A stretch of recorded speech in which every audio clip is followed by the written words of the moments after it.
Hello दोस्तों, मैं हूं घोस्ट का दोस्त एक और नया स्टोरी के साथ। ये कहानी है हम सबकी चहेते क्रिकेटर सौरव गांगुली की। सौरव गांगुली तभी 12-14 साल के होंगे। उस टाइम सौरव गांगुली और उसके फैमिली रहते थे अपने गांव में। वहाँ पे उन लोगों का जो बंगलो था वो 6 माले वाला था। उस घर में सौरव गांगुली अपने मम्मी पापा, चाचा चाची, दादा दादी इन सब के साथ रहते थे। पूरा एक जॉइंट फैमिली वाला माहौल था वहाँ पे। उस टाइम वहाँ पे एक नौकर उन लोगों के घर काम करता था जिसका नाम था सजोल। सजोल उस घर में जो भी छोटे मोटे काम थे सब करते थे। एक दिन शाम को सौरव गांगुली अपने बैल्कनी से बाहर देख रहा था। अचानक उसको सुनाई दिया कि उसके अंकल उसको पुकार रहे हैं। तो ये सुनते ही वो अपने अंकल के पास गया।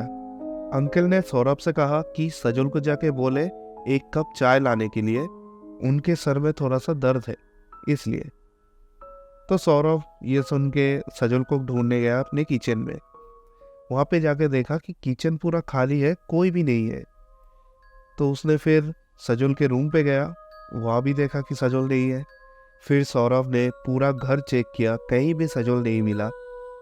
तो इसी दौरान सबको मालूम चल गया था कि सजोल नहीं मिल रहा है। तो घर में जितने भी लोग थे सब ढूंढना चालू किया सजोल किधर है। और सौरभ धीरे धीरे ऊपर अपनी छत पे गया।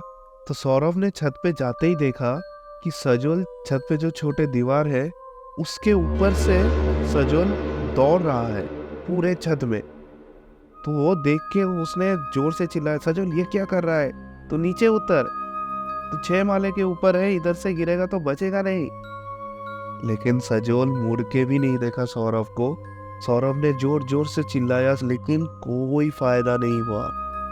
देखते ही देखते सारे घर वाले छत पे आए और अचानक सौरभ ने नोटिस किया कि सजोल अभी वॉल्स के ऊपर है ही नहीं। तो सब ने ढूंढना चालू किया, वो फिर से कहाँ गया।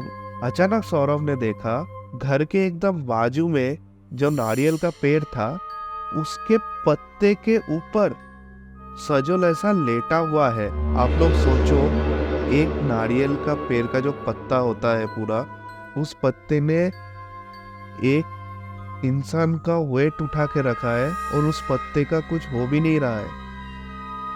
मतलब ये एक अननेचुरल चीज था कि उस पत्ते के ऊपर वो इंसान पूरा ऐसा लेटा हुआ है।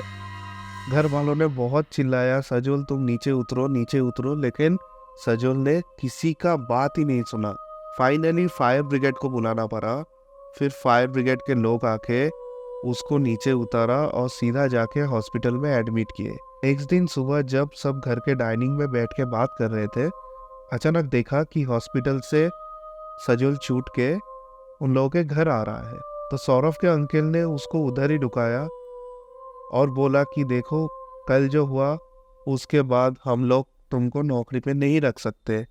अगर तुम छत पे वैसे ही दौड़ना चालू किए फिर से, या तो तुम उस पेड़ पे चढ़ गए, और अगर बाई चांस तुम वहां से गिर के तुम्हें कुछ हो जाए तो सब उंगली हमारे घर की तरफ करेंगे।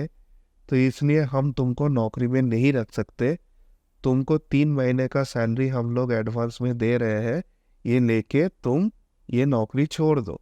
ये सब सुनने के बाद सजोल ने कहा कि उस दिन उसका कोई गलती ही नहीं था। उसकी माँ जब एक्सपायर की उसके बाद से साल में एक दिन आता है जिस दिन उसकी माँ उस पे हावी होता है, उसको पॉजेस करता है और वो ऐसा अजीब अजीब हरकतें करता है उस एक ही दिन साल में।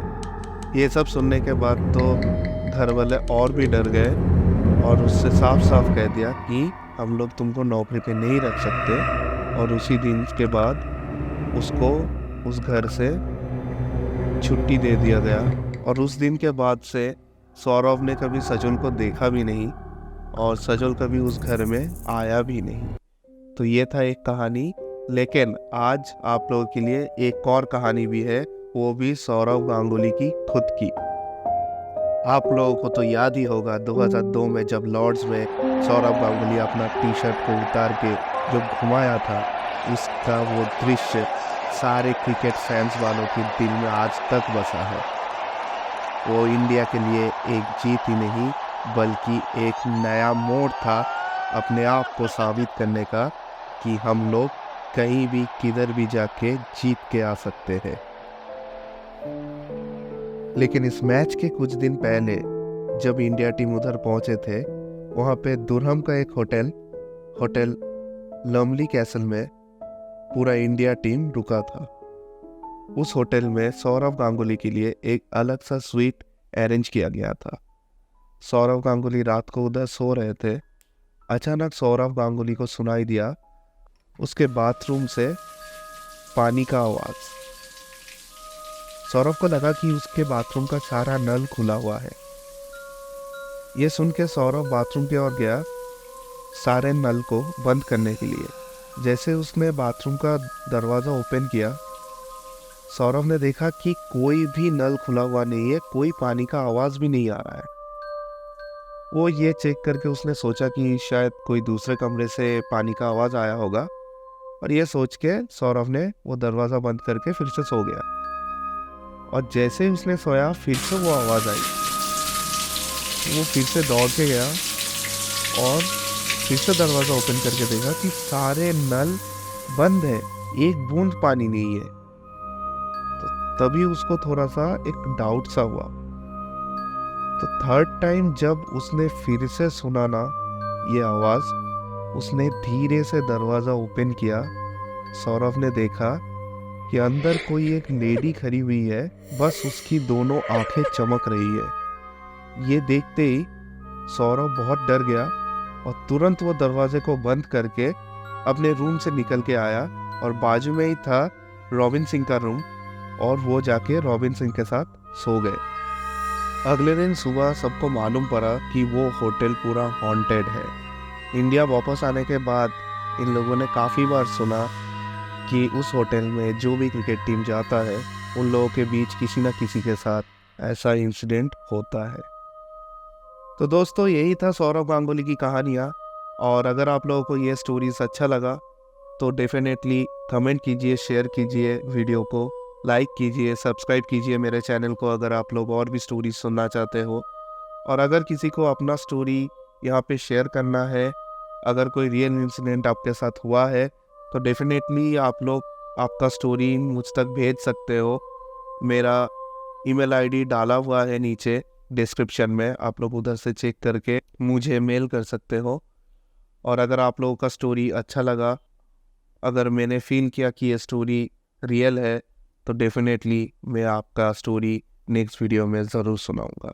तब तक के लिए खुश रहिए, हैप्पी रहिए, टाटा, बाय बाय, सायोनारा।